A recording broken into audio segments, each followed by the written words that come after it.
Tara, pasyal tayo! Bibisitahin natin ang isang lavender farm dito sa Langley. Pupunta tayo during their sunset session. This session starts at 6:30 to 8 p.m. which is for us a perfect time of the day to visit the farm. Kasi you still have the sun shining bright pero hindi na masakit yung init. Ay, the best feeling yun. Kasi hindi ka pagpapawisan. We know about this place years ago. Pero hindi kami matuloy-tuloy sa pagpunta dito. Now we're here! It's a family-owned farm. So from the entrance and while strolling the farm, you get the chance to meet and talk to the family. Ang babait nila. They encourage you to ask questions about the farm. Kung nahihiya ka namang magtanong, sila mismo ang magsasabi how their farm started, how many varieties of lavender in the farm. By the time we get there, we get the chance to talk to the wife. And she was the one who offered to take us both a picture. Oh, saan ka doon? At alam niyo ba kung anong natutunan namin? There are 2,600 lavender plants in 9 varieties. And these varieties have some obvious differences in color, stem, length, and scent. That's cool. At para ma-experience mo yung best scent ng lavender, you have to rub it first, then you smell it.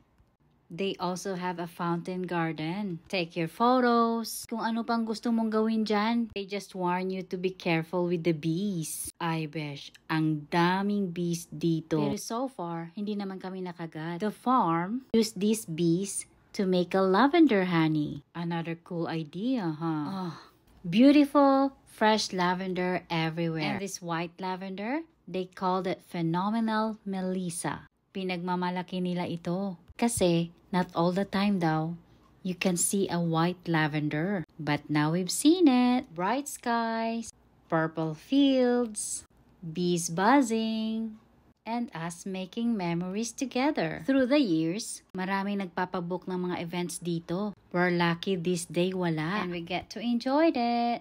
And it's really worth our time to be here. Kanya-kanyang trip lang yan. Look this stunning white lavender. I took most of our videos and Joe for the photos. Teamwork!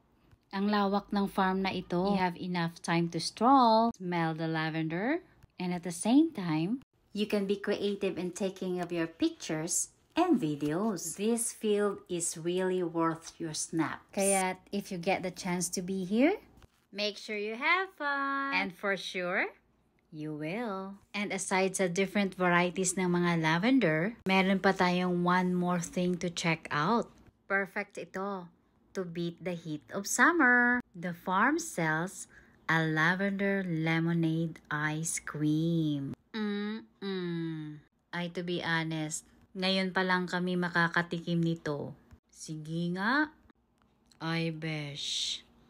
Hindi ko ma-explain yung sarap. Basta, very creamy siya na yung amoy ng lavender parang malalasahan mo mismo sa ice cream. Yeah, parang ganun. At this time, naikot na namin yung buong farm. But there's one more thing to check out. And it's their lavender gift shop where you can find dried bundles of lavender, body oil, soap, and bath salt. O siya, dito na lang.